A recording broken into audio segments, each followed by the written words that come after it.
విరామం సంసిద్ధం విరామం. ఎగిరే గాలిపటం విద్యార్థి అయితే ఆధారమైన గురువు దారం గురువు. గౌరవనీయులైన పాఠశాల నిర్దేశకులకు, ప్రిన్సిపల్ మేడం, గురువులకు మరియు విద్యార్థులందరికీ శుభోదయం. నేటి ఉదయం పాఠశాల ప్రార్థన నిర్వహించుటకు నేను సింధుజ మరియు మా వాయుగృహం మిత్రులతో మీ ముందుకు వచ్చాము. వందే మాతరం. మనమందరం భారతీయులం కాబట్టి ఈ రోజు మనమందరం జాతీయ పాటతో ప్రారంభిద్దాం. ఇప్పుడు మన దగ్గర జాతీయ గీతం పాడేందుకు రాగచేతన బృందం ఉంది.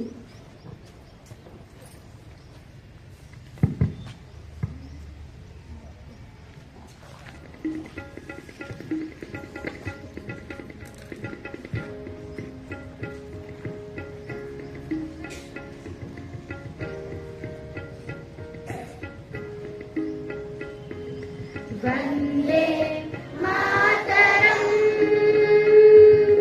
వందే మాతరం సృజలాం సుఫలాం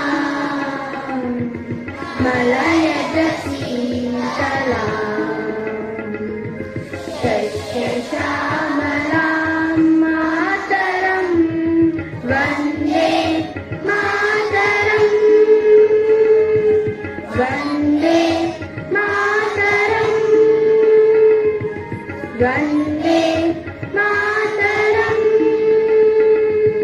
శుభ్రజ్యోత్స్నా పులకితయామినీ పుల్లకుసుమిత సుమధుర శోభినీ సుహాసినీ సుమధుర భాషినీ సుఖదాం వరదాం మాతరం వందే మాతరం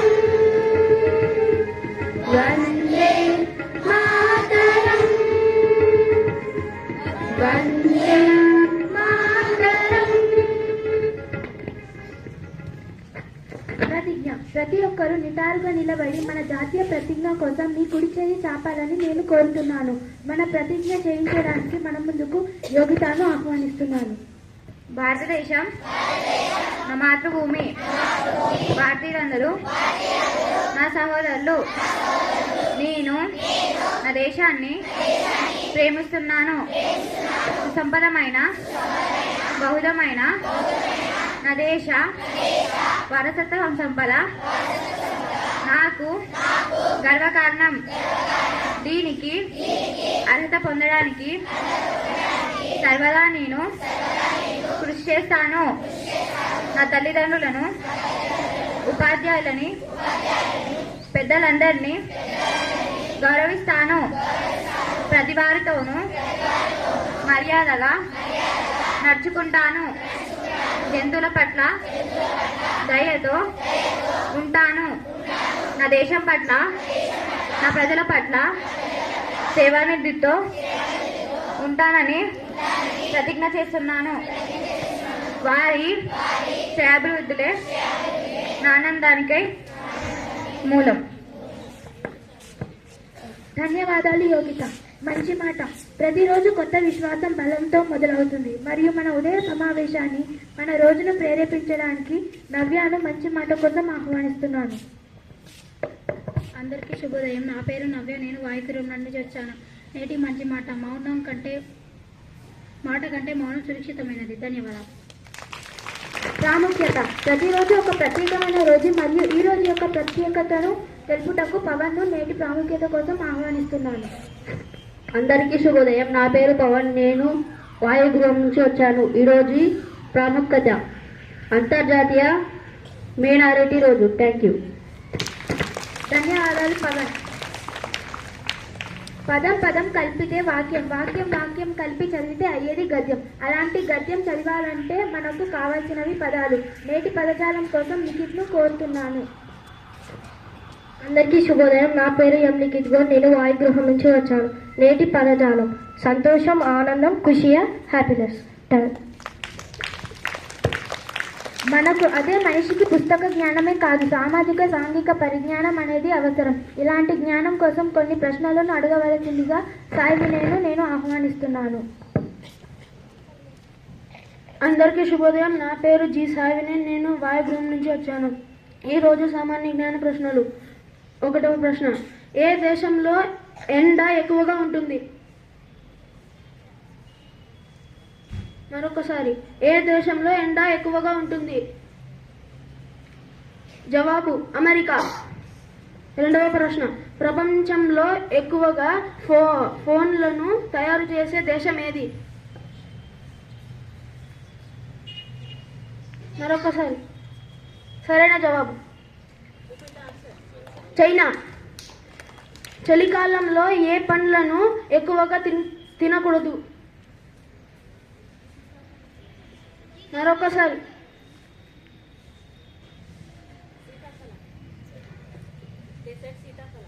రాంగ్ ఆన్సర్.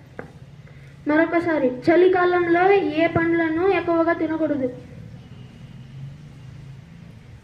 జవాబు అరటి పండు. దోమలు లేని దేశం ఏది? మరొకసారి, దోమలు లేని దేశం ఏది? సరైన జవాబు. ధన్యవాదాలు సాయివిని. ఈరోజు మనం పరిసరాలలో కనిపించే ఔషధ మొక్కల గురించి తెలుసుకుందాం.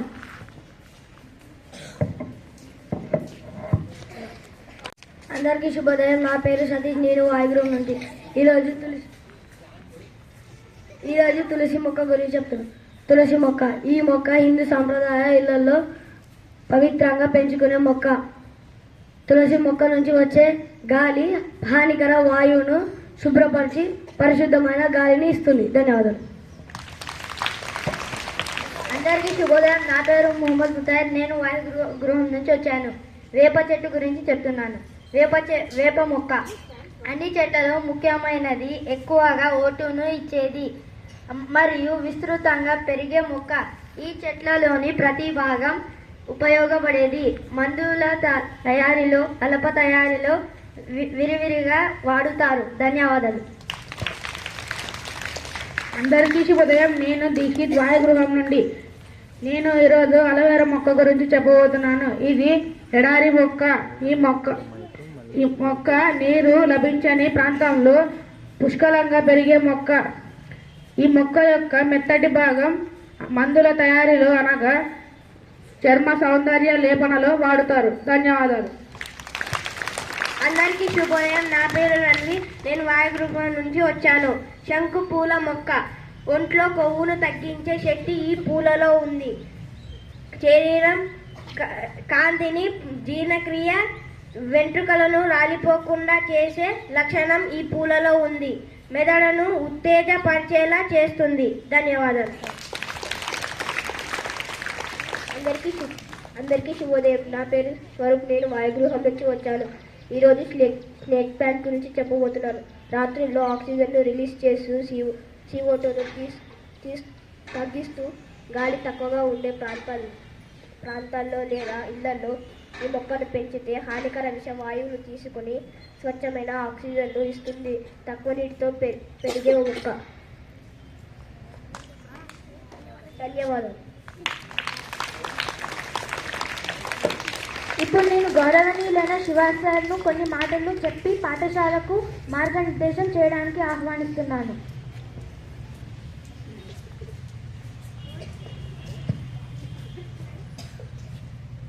అందరికీ ఉషోదయం.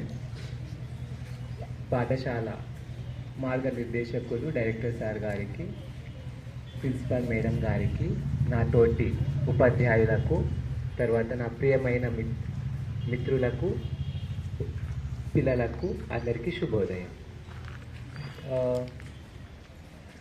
ఈరోజు చిన్న వర్డ్ గురించి నేర్చుకుందాం. సో మనిషి అనేవాడు ఎప్పుడు పర్ఫెక్ట్ కాదనమాట, ఇంపర్ఫెక్టే ఉంటాడు. సో దాన్ని మనము ఎప్పుడు వేలెత్తి చూపించకూడదు. సో దాని గురించి చిన్న స్టోరీ. ఒక ఊర్లో ఒక పర్సన్ 2 కడవలలో నీళ్లు తీసుకుని వెళ్ళేవాడు. లైక్ దాన్ని మనం కావడి అని అంటాం. సో పూర్వకాలంలో మనకి వాటర్ మోటార్స్ అనేటివి లేవు. సో ఆ కావడి ఎలా ఉంటుంది అంటే ఒక పెద్ద కర్ర ఉంటుంది. కర్రకి రెండు చివర్లో రెండు కుండలను వేలాడదీస్తారు. సో ఆ రెండు కుండల ద్వారా ఒకేసారి మనము వాటర్ని తీసుకెళ్ళవచ్చు.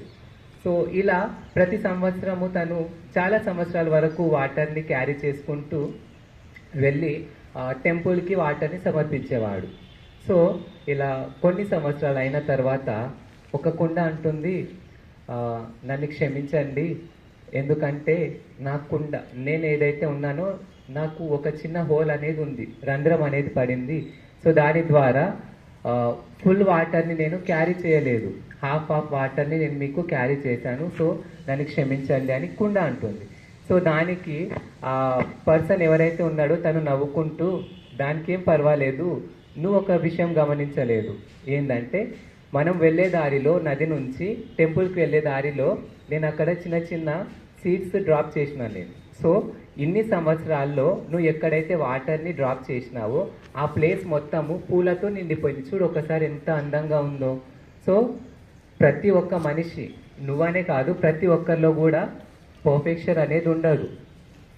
సో పర్ఫెక్షన్ ఉండడానికి మనం ట్రై చేయాలి. ట్రై చేస్తూ మన ఇంటిని, మన సమాజాన్ని, తర్వాత దేశాన్ని గర్వపడేలాగా చేయాలి. థ్యాంక్ యూ, ధన్యవాదాలు.